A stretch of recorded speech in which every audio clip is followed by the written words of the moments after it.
La dépréciation du franc congolais impacte visiblement sur le bien de première nécessité à Kinshasa. La semaine dernière, il s'est négocié à 2400 francs congolais. Aujourd'hui, il s'est négocié à 2500 francs congolais, voire 2600 francs congolais. Les cambistes et la population dans le désarroi total. Dans ce journal, vous les écouterez. Nous parlerons également dans ce journal de la visite qu'a effectuée le gouverneur de la ville-province de Kinshasa, Jean-Tilingo Bilambaka, dans le but d'inspecter des chantiers routiers dans quelques communes de Kinshasa. Question de s'imprégner de l'évolution de travaux de ces routes qui visent à faciliter les échanges commerciaux entre communes afin de booster l'économie locale.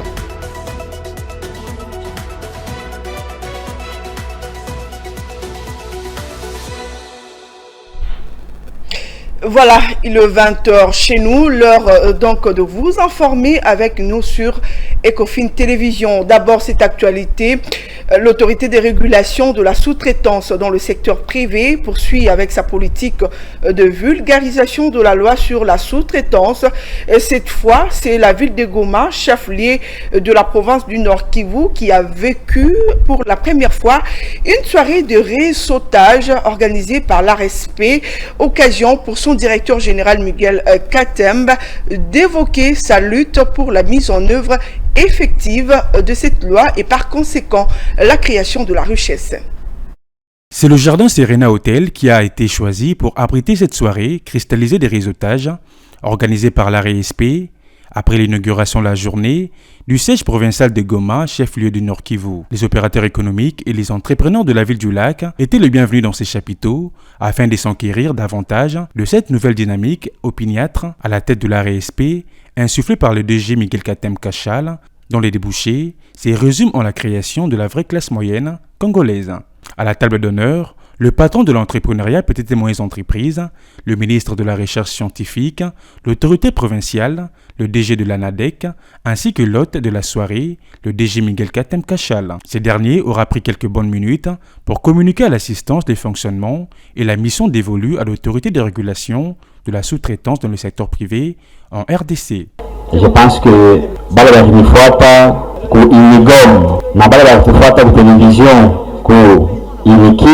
j'avais très bien expliqué en donnant les chiffres qui échappent à la République, les chiffres qui est plus ou moins de 7 milliards de dollars. Je l'ai dit et nous allons continuer à dénoncer ça parce que nous voulons capter cet argent pour diffuser dans la population. Précisément, il ne suffisait pas de faire une loi, mais il fallait la volonté politique. Et c'est ici l'occasion aujourd'hui de saluer la détermination, le courage du président de la République, chef de l'État. Le gouverneur militaire, le lieutenant-général Constant Ndima, ne s'est pas empêché de saluer cette initiative dont l'impulsion émane du commandant suprême. Autour des tables, des échanges du contact ont vécu dans une ambiance bon enfant. Le leadership du DG Miguel Katemba Kachal a été applaudi à juste titre. Cette soirée s'est donc clôturée par une série d'échanges de cadeaux. Voilà, toujours lors de son séjour de travail à Goma, dans la province volcanique du Nord Kivu, le directeur général de l'ARSP, Miguel Katemba, a rencontré et échangé avec les gouverneurs militaires, le lieutenant général Constant Ndima. Objectif, lui faire part de l'installation de la direction provinciale de cette institution de régulation de la sous-traitance dans le secteur privé en République démocratique du Congo. Il se déploie quasiment dans tous les fronts de la République démocratique du Congo pour matérialiser la vision du président de la République dans le secteur de la sous-traitance. Le directeur général de l'autorité de régulation de la sous-traitance dans le secteur privé en RDC, Miguel Katemba Kachal, a durant son séjour de travail à Goma, dans la province du Nord Kivu, été reçu par le gouverneur militaire de cette province, le général Constant Ndima, à son cabinet officiel. Le défenseur de sous-traitants en RDC est venu faire part à l'autorité provinciale de l'objet de sa mission dans la ville de Goma.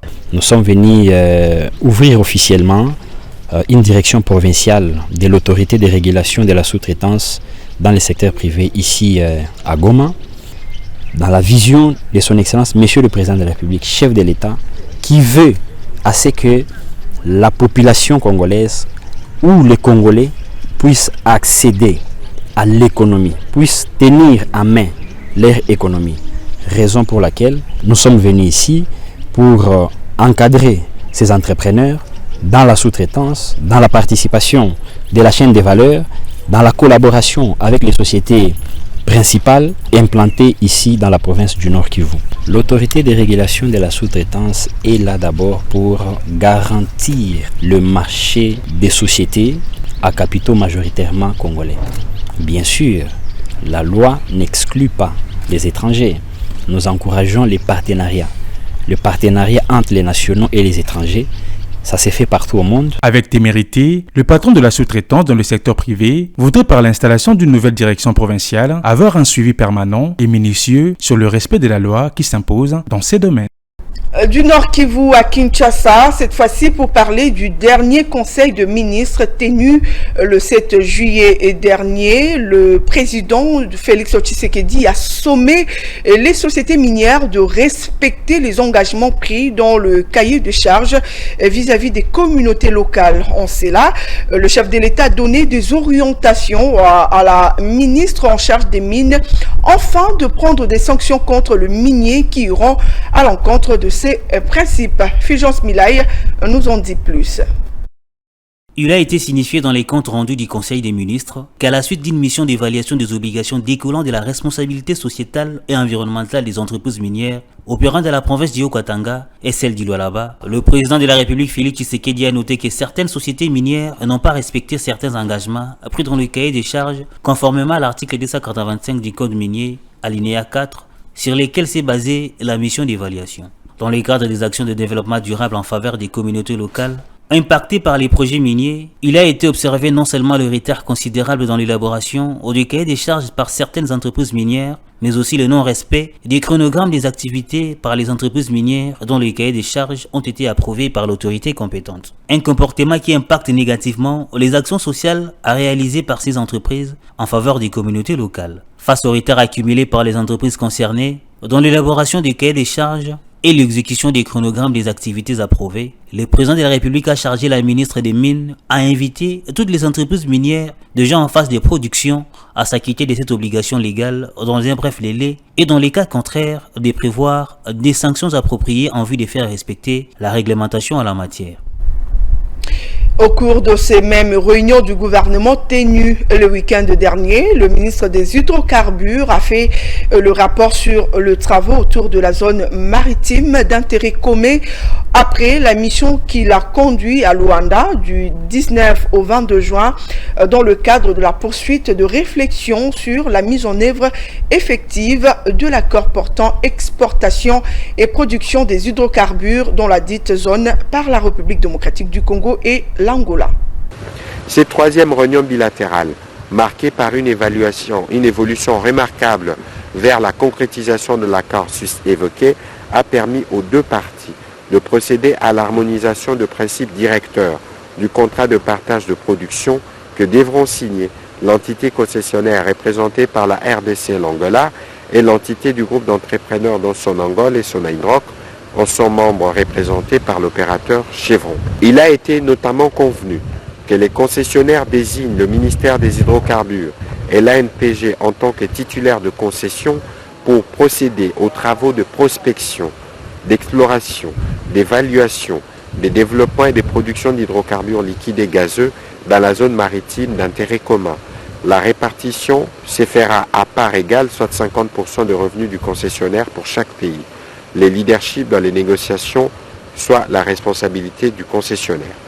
Le ministre des Hydrocarbures a indiqué que cette étape primordiale d'harmonisation des termes du CPP franchi ouvre désormais la voie vers la finalisation de l'accord sur la gouvernance et la gestion de la zone d'intérêt commun, dont la signature entre les délégués de deux gouvernements est prévue le 13 juillet 2023 à Kinshasa.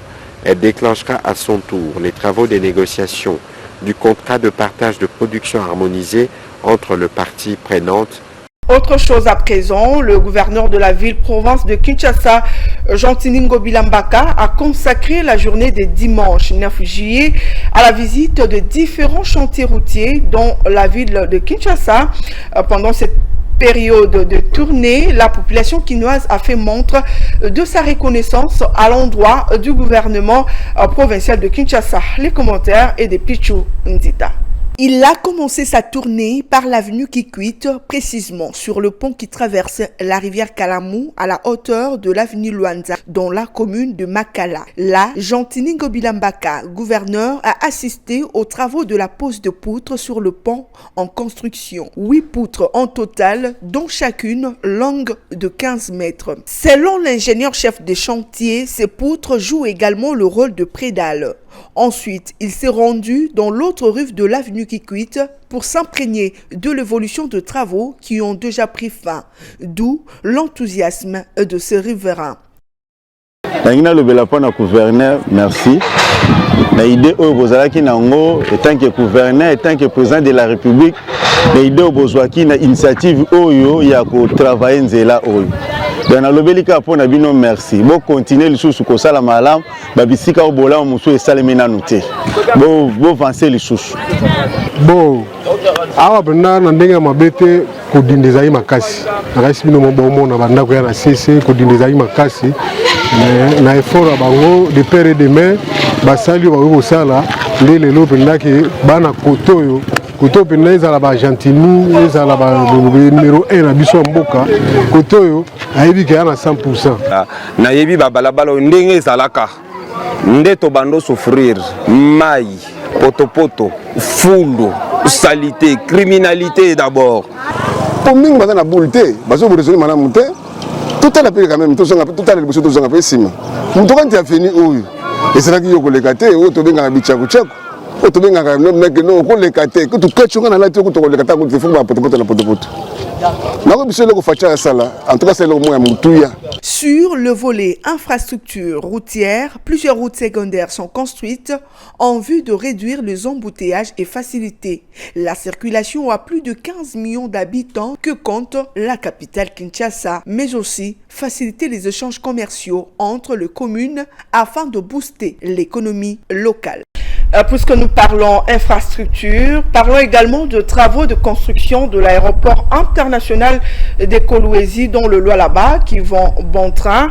Initiative de la gouverneure de cette province, la construction de cet aéroport aux standards internationaux rentre dans le cadre de la matérialisation de la vision du président Félix Tshisekedi qui souhaite à tout prix désenclaver tout le recoin de la République démocratique du Congo. Regardez. Aerogari ya mzuri kupita maerogari yote ya Kongo. Kama natembea Kongo mjima, aerogari ya mzuri ni hapa pa Kolwezi. C'est l'aéroport le plus beau de la République démocratique du Congo. L'aéroport construit sous la présidence de Félix Antoine Tshisekedi. C'est une fierté de voir le travail s'effectuer à Kolwezi grâce à la représentante du chef de l'État, Fifi Masuka. C'est là dans le cadre de la matérialisation de la vision du président de la République. Les travaux ont repris dernièrement et ils avancent très bien. Cet aéroport sera vitré de haut en bas. Dernièrement, Fifi Masuka avait effectué un voyage en Belgique pour commander des matériaux pour être utilisés dans cet aéroport. Tunaendelea kumbele makazi ya mzuri nafanyika. Unaona hapa tu pa entrée ya aerogari yetu ya Kolwezi tulimeonyesha kitakuwa na makalashi kuanzia chini paka yulu na mnao mwenyewe hapa ni entrée. Makazi ile mama Masuka anafanya c'était pour commander mabintu vya kusema bitaya kwa utiliser njuma aerogari.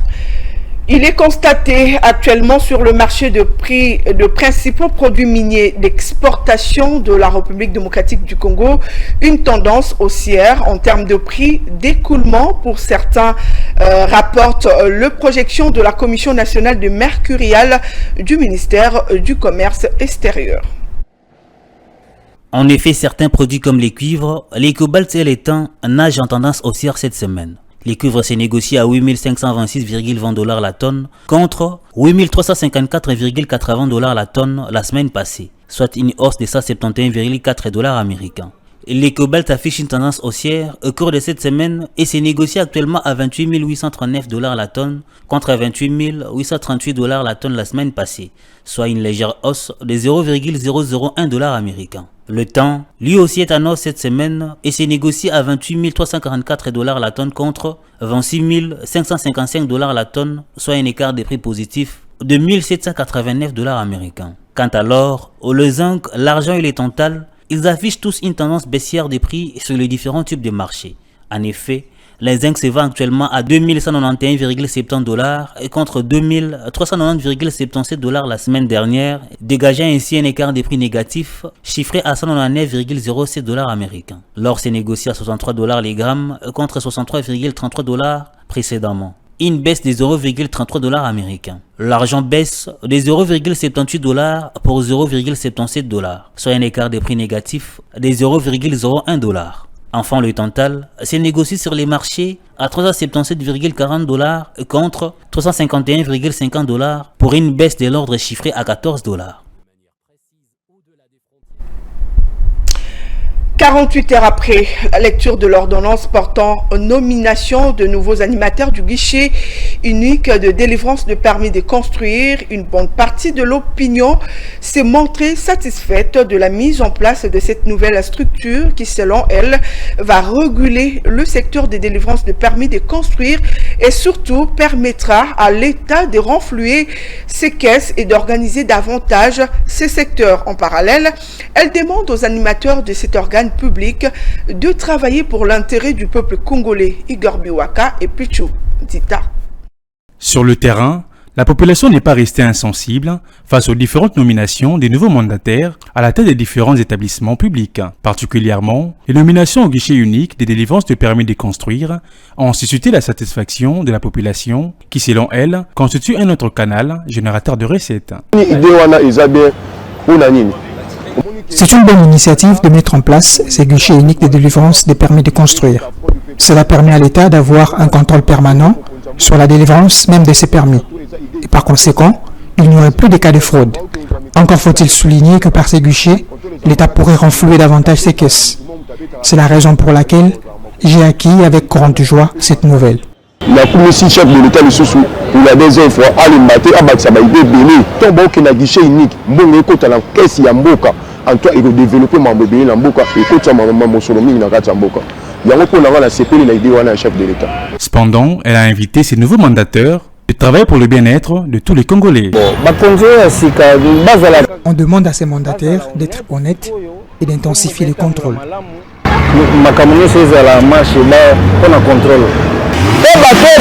Ceux qui viennent nouvellement d'être installés à la tête de cet établissement public doivent travailler pour l'intérêt général de la population. Rappelons que l'ordonnance portant nomination de membres de cet organe public a été lue le week-end dernier à la télévision d'État par la porte-parole du président de la République. Dans une apparition médiatique la semaine dernière, le président Tshisekedi a dit avoir instruit au gouvernement de travailler pour sécuriser les commerçants congolais en interdisant aux expatriés la vente en détail. Suite à cette instruction, quelques vendeurs approchés ce lundi ont salué l'initiative du chef de l'État tout en exigeant des mesures fortes pour encadrer cette instruction.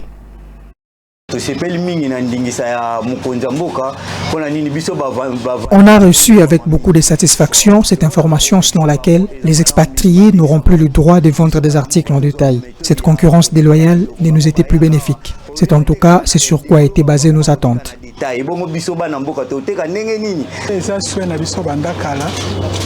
tolingaka vraiment que mesure wana vraiment eza appliqué omoni na commerce biso toza naloba toza ba demi grossiste ba détaillant. On a toujours souhaité l'application de cette mesure, celle qui donnerait exclusivement l'accès aux Congolais de vendre leurs produits en détail. Les expatriés n'ont pas le droit, au nom de la concurrence loyale, de vendre leurs produits en détail comme le font les nationaux, car c'est auprès d'eux que nous nous ressourçons. L'État congolais doit mettre en application cette mesure, comme cela s'est fait dans d'autres pays beaucoup plus protectionnistes que le nôtre. Tout le monde doit se soumettre à l'autorité de la loi. Donc il faut vraiment sa force à la loi.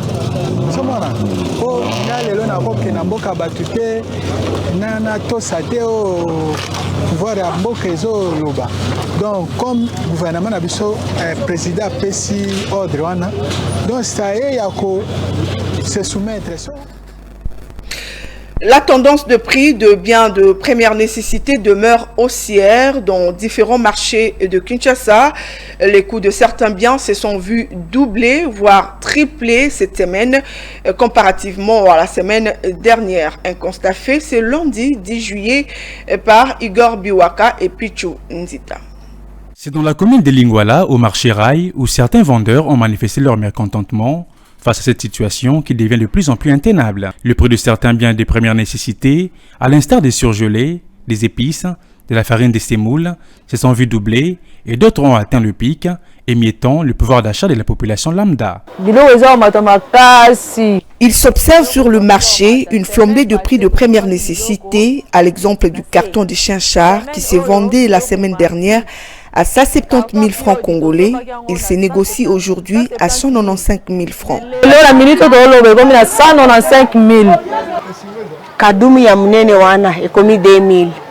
Un sachet de sucre qui s'est négocié à 12 000 francs est passé de 13 000 à 15 000 francs congolais. 15 000. Tomate, ils ont 40 000. Toquel est 85 000.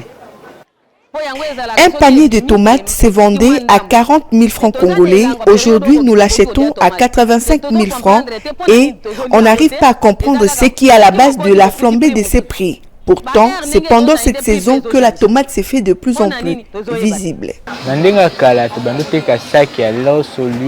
Un sac de riz de 25 kg se négocie à 52 000 francs congolais. Actuellement, son prix s'élève à 65 000 francs congolais. Les clients se font de plus en plus rares.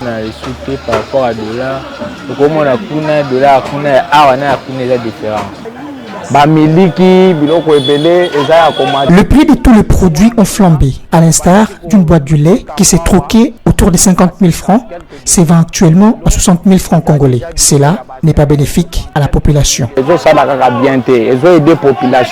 Rappelons que la flambée de prix constatée dans nos différents marchés fait suite à la dévalorisation de la monnaie locale. Je l'ai notamment évoqué au sommaire de votre journal. La monnaie locale, le franc congolais, continue à se déprécier face aux devises étrangères. En dollars américains qui s'est changé à 24 000 francs congolais la semaine dernière, s'est négocié aujourd'hui à 2450 francs congolais, voire même 2500 francs. Face à cette instabilité, les cambistes et la population interrogée ce lundi 10 juillet ont laissé entendre leur désarroi au micro de Philo Chiloba et Ruben Manata.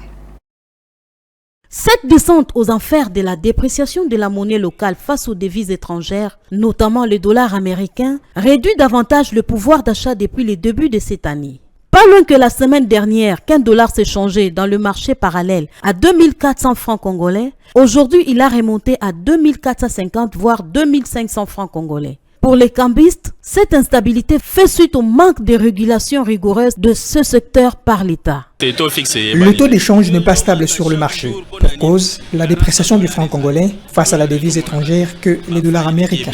Normalement, dans un pays où il y a la loi... Il a fallu que les autorités soient beaucoup plus regardantes sur cette question du taux d'échange. Mais nous constatons malheureusement que ce sont des acteurs économiques privés qui fixent, comme bon leur semble, ces taux, sans être inquiétés. Les autorités doivent ainsi s'impliquer davantage pour réguler cette situation. Économique qui fixe leur taux à leur niveau, donc c'est ça ce qu'il y a comme difficulté. Donc tosenga mokonzi vraiment essayer vraiment de revoir makambo na niveau wana. La population quant à elle craint le pire et demande l'implication des autorités compétentes. Le franc congolais s'est déprécié du jour le jour. À cette allure, on risquerait d'échanger 10 dollars à 50 000 francs congolais. Quel serait ainsi notre sort, nous, petits peuples, qui vivons de la débrouillardise? Nous risquerons ainsi de créer davantage une classe de la population plus pauvre. 20 dollars, 100 000 francs. Bisso, tout débrouillé, tout tangi ba classe Michel les athées, tu créer ba activité na bisso, tu débrouillé. Tu foutais la bande à 50 dollars. Maintenant, ce dollar, on a une église, tout est dans famille. En tout cas, l'issola dollar, maman, nous sommes tellement fatigués. Soulignons que cette instabilité des taux d'échange est à la base de la spéculation des prix sur les différents marchés à Kinshasa. Voilà, vous l'avez donc compris, un dollar américain qui s'est changé à 2400 francs. Aujourd'hui, il s'échange à 2450 francs congolais, voire 2500 francs congolais. On va à présent prendre la revue de presse avec Jonathan Bakele.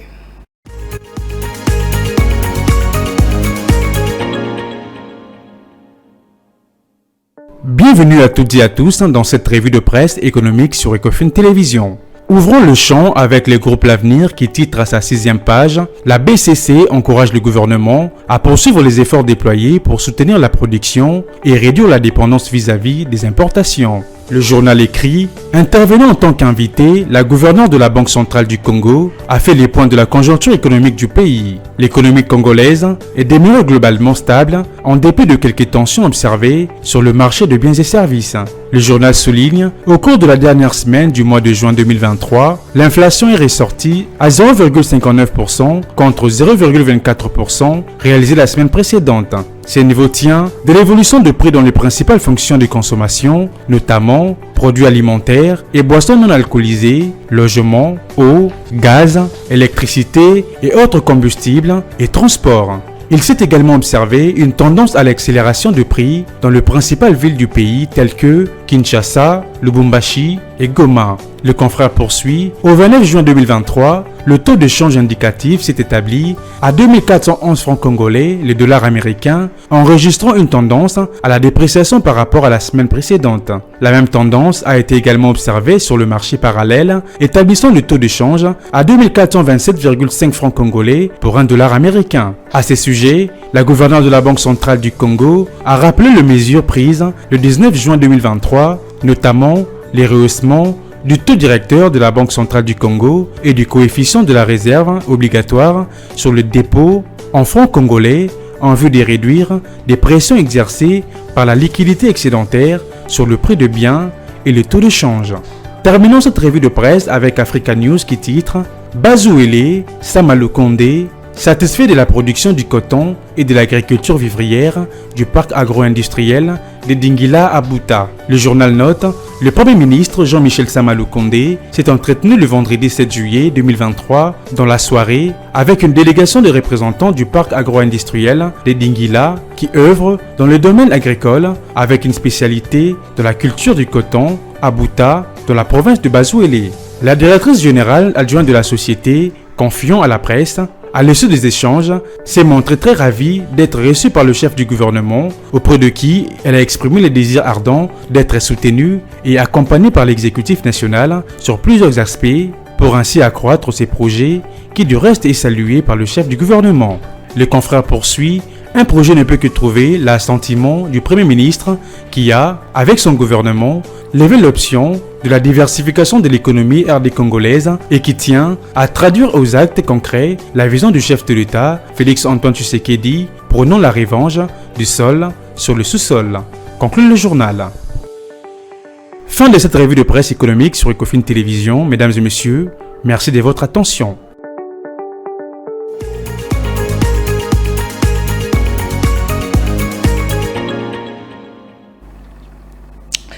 Après cette revue rendue par Jonathan Bakele, place à présent au rappel de titres. On a parlé de la dépréciation du franc congolais qui impacte visiblement sur le bien de première nécessité à Kinshasa.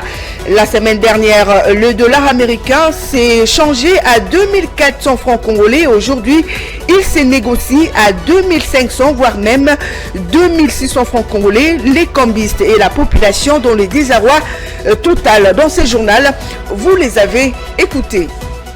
Nous avons également parlé de cette visite qu'a effectuée le gouverneur de la ville-province de Kinshasa, Jean-Tiningo Bilambaka. C'est dans le but d'inspecter des chantiers routiers dans quelques communes de Kinshasa. Question de s'imprégner de l'évolution de travaux de ces routes qui visent à faciliter les échanges commerciaux entre communes afin de booster l'économie locale.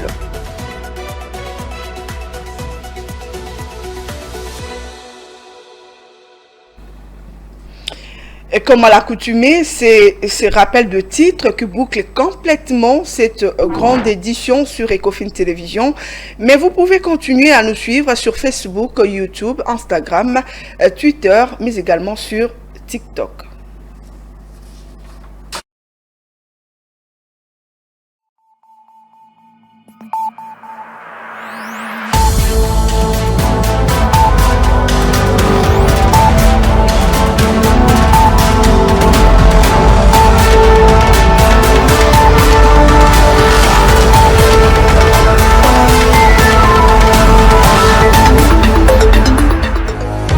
dans une sphère médiatique essentiellement tournée vers des contenus généralistes, où l'originalité n'a plus sa place au chapitre, où le secteur de l'économie et finance, pourtant poumon d'un État, sombre dans les oubliettes, voici enfin Ecofin Télévision. Économie et finance télévision, votre chaîne thématique essentiellement économique, vous offre un contenu original. Nous traitons des questions monétaires, commerciales, énergétiques, minières, pétrolières et environnementales.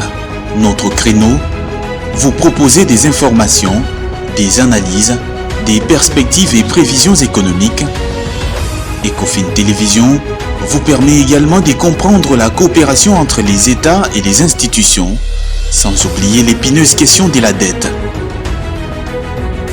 Ecofin Télévision, tout savoir sur les investissements, les échanges commerciaux, la balance commerciale et la balance des paiements, le taux d'échange, l'état des lieux de la lutte contre les détournements des finances publiques, la coopération bilatérale ou multilatérale. Ecofin Télévision vous explique comment l'économie nationale est directement liée à l'économie mondiale. Notre particularité fait notre originalité.